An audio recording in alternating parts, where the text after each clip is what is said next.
Inai, Nay, aing pulang ya, dendep.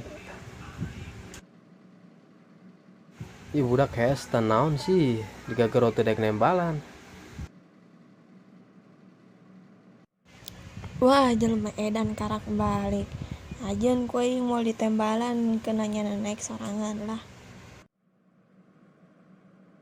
Waduh, si budak teu naon, teu tadi digagero ngahenen bae. Sengaja ku aing teu ditembalan, kena lempang suku sorangan. Ulah jajoakana bae. Maksudnya naon, balik banget ditekuk marah-marah. Aing pulang berarti aing lapar. Siangnya jo henteu, teu guna amat sih jadi bikang. Sadar diri jelema mah, mere duit belanja henteu sia ka aing. Haju aing dek ngasakan naon, dek ngasakan batu jeung sia. Sia ulin teu nyaho waktu.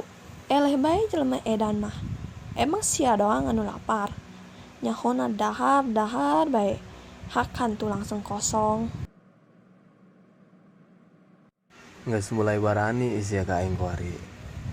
Geus mulai ngalawan sia ka aing kuari. Mana sumpah sia baheula.